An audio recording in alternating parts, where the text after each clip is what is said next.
ఈరోజే కార్తీక మాస గోవత్స ద్వాదశి ఎంతో పవిత్రమైన విశేషమైన రోజు. ఈరోజు ఈ కథలను విన్నా, చదివినా, చెప్పినా, వినిపించినా సకల శుభాలు కలుగుతాయి. ఆ గోమాత యొక్క అనుగ్రహం తప్పకుండా మీకు కలుగుతుంది. అంటే సర్వదేవతల అనుగ్రహం మీపై ఉంటుంది. మరి ఆ కథలేంటో ఇప్పుడు ఈ వీడియోలో తెలుసుకుందాం. ఒకానొకప్పుడు పార్వతీదేవి కైలాసంలో పరమశివుణ్ణి భక్తితో పూజించి ఇలా పలికింది. నాదా, స్త్రీలు తెలిసి తెలియక ముట్లు అంటూ కలిపిన దోషం, పెద్దలను, బ్రాహ్మణులను, భక్తులను దూషించిన దోషం, పరులను హింసించిన దోషం, పరులను హింసించిన పాపం ఏ విధంగా పరిహారమవుతుందో చెప్పవలసిందిగా ప్రార్థించింది. అప్పుడు దయామయుడైన పరమశివుడు ఇలా పలికాడు. ఓ పార్వతి, గోమాతనందు సమస్త దేవతలు ఉంటారు. అలాంటి గోవును పూజిస్తే సర్వ పాపాలు నశిస్తాయి. ఆ గోమాతనందు పాదాలు రుణ పితృదేవతలు, గొలుసులు తులసీ దళాలు, కాళ్ళల్లో సమస్త పర్వతాలు మారుతి కూడా ఉంటారు. నోరు లోకేశ్వరం, నాలుక 4 వేదాలు, భ్రూమధ్యమున గంధర్వులు, దంతాన గణపతి, ముక్కున శివుడు, ముఖమున జ్యేష్ఠాదేవి, కళ్ళలో సూర్యచంద్రులు, చెవులలో శంకు చక్రాలు, కొమ్ములలో యమ ఇంద్రులు ఉంటారు. కంఠములో విష్ణువు, భుజాన సరస్వతి, రొమ్మున నవగ్రహాలు, మూపురమున బ్రహ్మదేవుడు, గంగడోలున కాశీ ప్రయాగ నదులు ఉంటాయి. ఉదరమున పృథ్వీదేవి, వెన్నున భరద్వాజ, కుబేర, వరుణ, అగ్ని మొదలైన దేవతలు ఉంటారు. ఉదరమున సనక సనంద సనత్కుమారులు, తోకన చంద్రుడు, తోక కుచ్చున సూర్యకిరణాలు, తోలు ప్రజాపతి, రోమావళి, త్రిసంకోటి దేవతలు, పిరుదులయందు పితరులు, కర్రి కావేరు బోలు, పాదుగా పుండరీకాక్షుని బోలు, స్తనాలు 7 సముద్రాలు, పాలు సరస్వతీ నది, పెరుగు నర్మదా నది, నెయ్యి అగ్ని, బొడ్డున శ్రీకమలం, అమృతం కడుపులో ధరణి దేవతలు, గోపచింత గంగా, యమున, ప్రయాగ, త్రివేణి నదులు, గోమయంలో శ్రీ మహాలక్ష్మి ఉంటారు. గోపాద ధూళి సమస్త పుణ్యనదులు తీర్థాల కన్నా గొప్పది. కాబట్టి ఓ పార్వతి, ఈ గోమాత మహత్యాన్ని వర్ణని ఉదయం పఠిస్తే బ్రహ్మహత్య మహాపాతకాలు సైతం తొలగిపోతాయి. ప్రతి అమావాస్య నాడు పఠిస్తే 3 నెలల మహాపాపాలు తొలగిపోతాయి. నిత్యము సంధ్యవేళ పఠిస్తే మహాలక్ష్మి అనుగ్రహం కలుగుతుంది. గోవును ఎవరైతే మనస్ఫూర్తిగా పూజిస్తారో వారి 3 తరాల పితృదేవతలు తరిస్తారు. గోవుకు తృప్తిగా మేత, శనగలు, బెల్లం తినిపిస్తే సమస్త దేవతలు తృప్తి పడతారు. గోవుకు మనసారా నమస్కారం చేస్తే మంచి ఫలితం వస్తుంది. గోవుకు 5 సార్లు ప్రదక్షిణం చేస్తే భూ ప్రదక్షిణంతో సమానం. గోవును పూజిస్తే సమస్త దేవుళ్లను పూజించినట్లే. గోమాతను దర్శించి గో ప్రదక్షిణం చెయ్యాలి.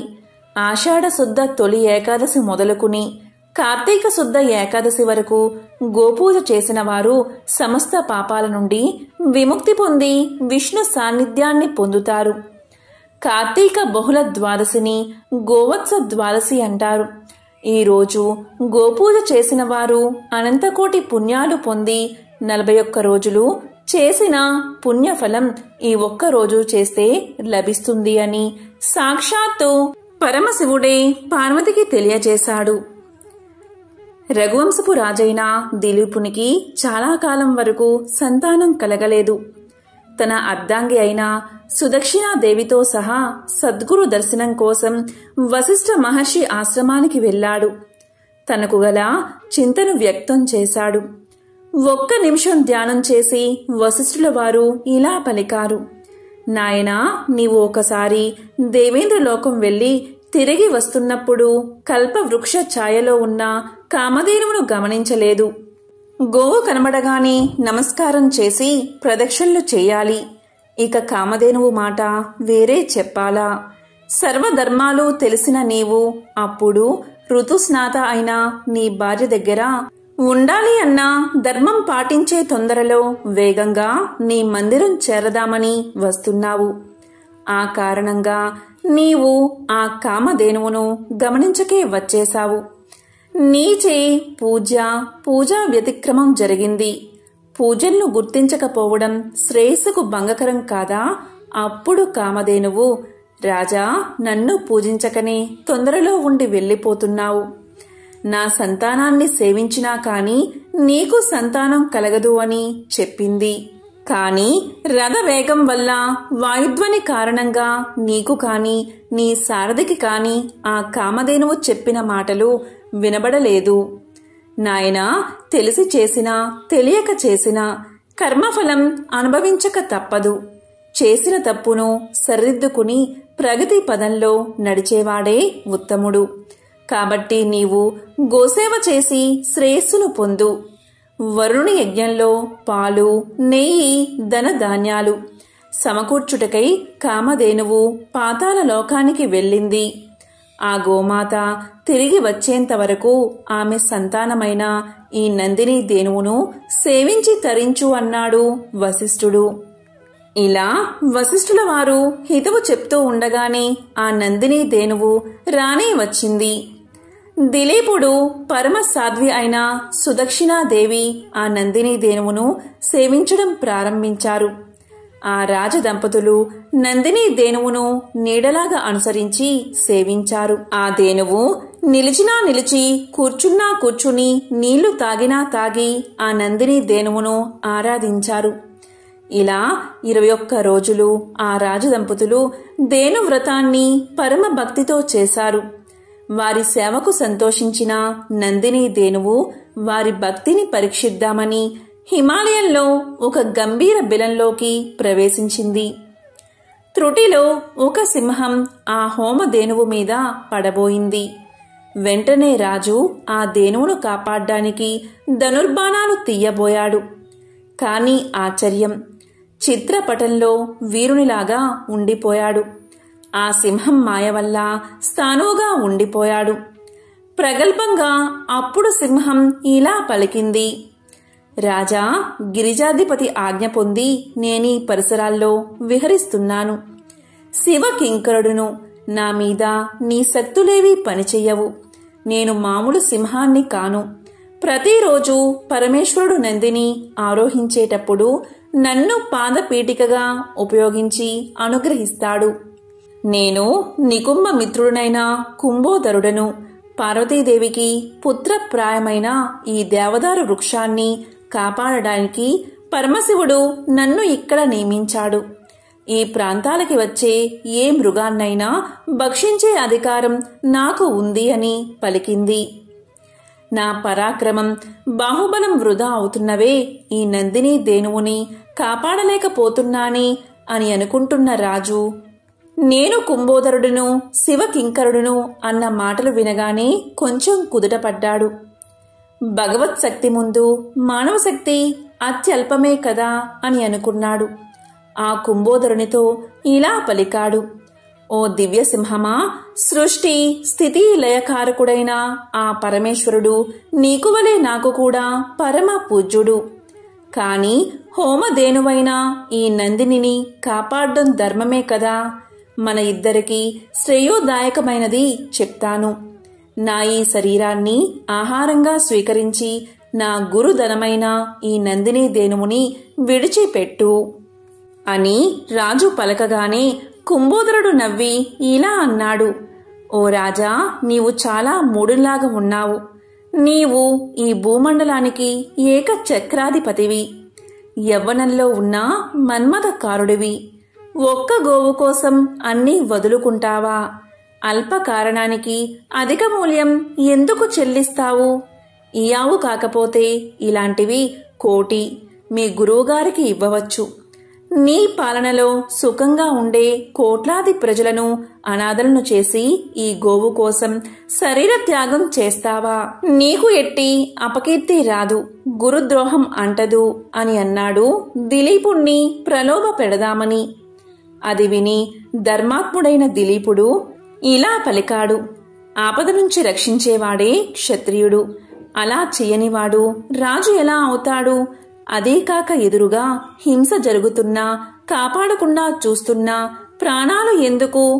ఓ శివకింకరుడా, నీవు దేవతామూర్తివి. నా శరీరాన్ని స్వీకరించి ఈ ధేనువును విడిచి నా ప్రార్థన మన్నించు అని పలికాడు రాజు. ఎలాగో చివరికి ఒప్పుకుంది సింహం. స్థానువుగా ఉన్న రాజు మామూలుగా కదలగలిగాడు. తన్ని తాను సింహానికి అర్పిద్దామని మోకాళ్లపై కూర్చుని తలవంచుకుని సింహం వేటుకై ఎదురు చూస్తున్న దిలీపుడి మీద పుష్పవర్షం కురిసింది. అప్పుడు నందిని ధేనువు దివ్య ఆకృతి దాల్చి ఇలా పలికింది. రాజా, వశిష్ఠ మహర్షి తపశ్శక్తి వలన నన్ను ఈ సింహమే కాదు, విశ్వంలో ఏ శక్తి హాని కలిగించలేదు.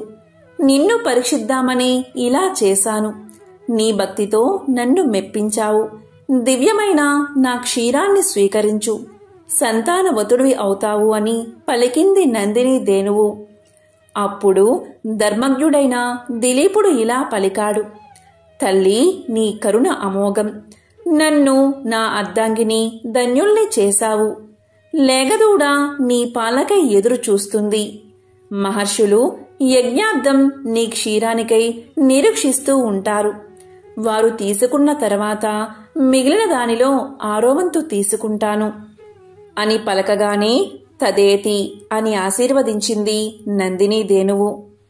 ధేనువ్రత మహిమ వల్ల రఘు మహారాజును పుత్రునిగా పొందాడు దిలీపుడు. గోవు మహత్యం గురించి తెలిపే మరొక విశేషమైన కథను ఇప్పుడు విందాం. మహర్షులలో చ్యవన మహర్షికి ప్రత్యేకమైన స్థానముంది. నీటిలోనూ ఆయన తపస్సు చేసుకునేవాడు. ఒకసారి గంగా యమున సంగమ జలాలో మునిగి సమాధిపరుడై ఎంతో కాలం తీవ్ర తపస్సు చేశాడు చ్యవనుడు. తాపసులు కామక్రోధాదులను జయించినవారు.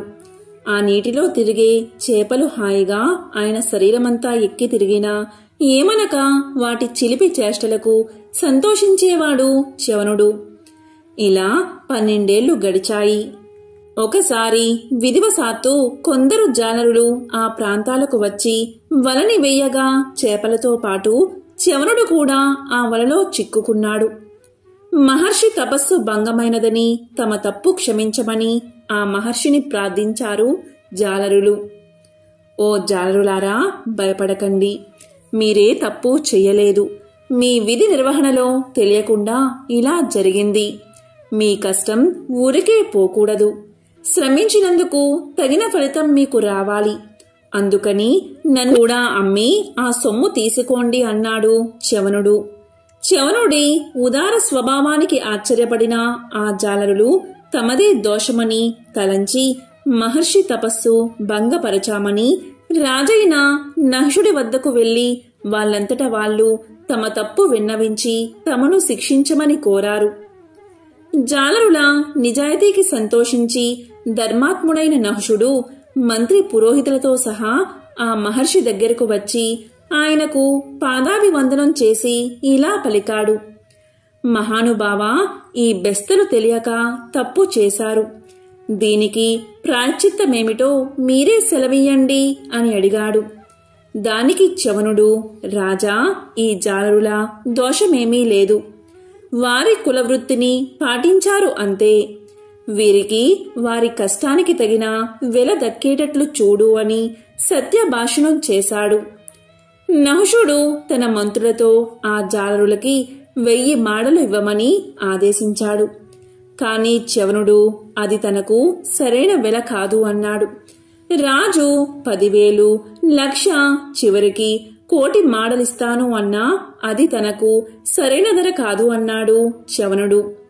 చివరికి నహుషుడు అయితే అర్ధరాజ్యాన్ని ఇస్తాను అన్నాడు. నీ మంత్రులతో సంప్రదించి చూడు అన్నాడు చ్యవనుడు. ఆలోచించడానికి ఏమున్నది, నా రాజ్య సర్వస్వము ఇస్తాను అన్నాడు నహుషుడు. చ్యవనుడు అయినా అది సరిపోదు అన్నాడు. ఏమి చెయ్యాలో తోచని నహుషుడికి ఇలా సలహా ఇచ్చాడు. గవిజాతుడు అనే మహాముని, గోవు త్రిలోక పూజ్యమైనది, సర్వదేవతా స్వరూపమైనది. సకల వేద శాస్త్రాలకు ఆశ్రయుడైన మహర్షికి వెలకట్టడం అసాధ్యం. అలాగే గోవుకు కూడా వెలకట్టలేము. అందుకని ఒక గోవు ఇవ్వు. అలాగే చేశాడు నహుషుడు. చ్యవనుడు సంతోషించాడు. తగిన వెల ఇచ్చావని పలికాడు. ఆ జాలర్లు కూడా సామాన్యులా ఇలా అనుకున్నారు. ధనధాన్యాలు ఎప్పుడైనా సంపాదించవచ్చు, కానీ ఒక మంచి పని చేసే అవకాశం మళ్లీ మళ్లీ రాదు. దీపం ఉండగానే ఇల్లు చక్కబెట్టుకోవాలి ఇలా అనుకుని మహర్షి దగ్గరకు వెళ్లి ఇలా పలికారు జాలరులు. అయ్యా, బ్రహ్మతుల్యమైన ఈ గోమాతను మీరే స్వీకరించి మమ్ము అనుగ్రహించండి అని పలికారు. వాళ్ల మంచితనానికి సంతోషించిన చ్యవనుడు ఈ చేపలకి మీకు సద్గతులు కలుగుతాయి అని ఆశీర్వదించాడు. ఆ తరువాత నహుషుడి ధర్మబుద్ధికి మెచ్చి చ్యవనుడు, గవిజాతుడు తమని వరం కోరుకోమన్నారు. అప్పుడు వినయంతో నహుషుడు, స్వామి, మీరు తృప్తి పొందితే అదే చాలు, నాకింకేదీ అక్కర్లేదు అని పలికాడు. గోమాత అంత విశిష్టమైనది. కన్నయ్య గోపాలుడు కాబట్టి ఆయన చింత గోవులు ఉండడం సహజమే. కానీ ప్రపంచంలో ఎక్కడా కనిపించినంత ప్రముఖంగా భారతీయ సంస్కృతి, హైందవ ధర్మాలలో గోమాత ప్రస్తావన ఉంటుంది. అసలు గోత్రం అన్నమాటే గోవుల మంద నుంచి వచ్చింది అంటారు.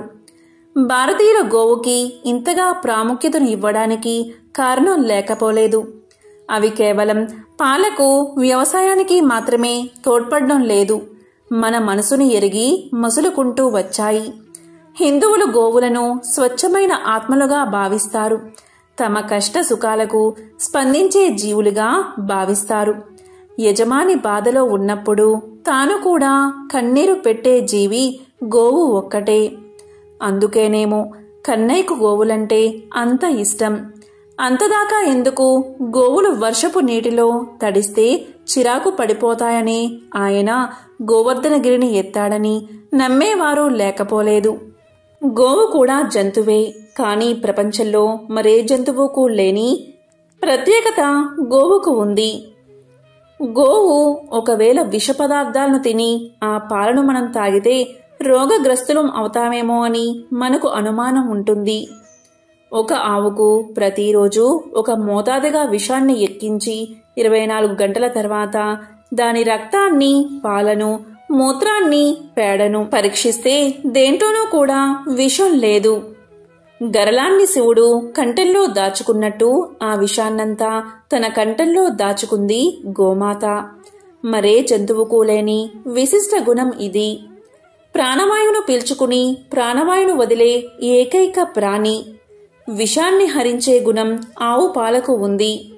వైద్య శాస్త్రానికే అర్థం కాని రోగాలను సైతం తన మూత్రంతో తరిమి కొట్టగల శక్తి గోమాతది. ఆవు నెయ్యి, బియ్యం రెండూ కలిపి వేడి చేస్తే ఇథిలిన్ ఆక్సైడ్, ప్రొపలిన్ ఆక్సైడ్ అనే శక్తివంతమైన వాయువులు విడుదలవుతాయి. కృత్రిమ వర్షాన్ని కురిపించడానికి ప్రొపలిన్ ఆక్సైడే శ్రేష్టమైనది. గోమూత్రం ప్రపంచంలోని సర్వోత్తమమైన కీటకనాశిని. గోవు పేడ, మూత్రం ద్వారా తయారయ్యే మందులతో ఉదరకోశ వ్యాధులను నయం చెయ్యవచ్చు. ఇళ్లను, వాకిళ్లను ఆవు పేడతో అలికితే రేడియో ధార్మిక కిరణాల నుండి మనల్ని కాపాడుకోవచ్చు. ఆవు పేడలో కలరా వ్యాధిని వ్యాపింపచేసే, క్రిములను నాశనం చేసే శక్తి ఉంది. 1 తులం నెయ్యిని యజ్ఞంలో వాడితే 1 టన్ను ప్రాణవాయువుని ఉత్పత్తి చేస్తుంది. గోమూత్రం గంగాజలమంతా పవిత్రమైనది. పూర్వకాలంలో గోవులేని ఇల్లు ఉండేది కాదు.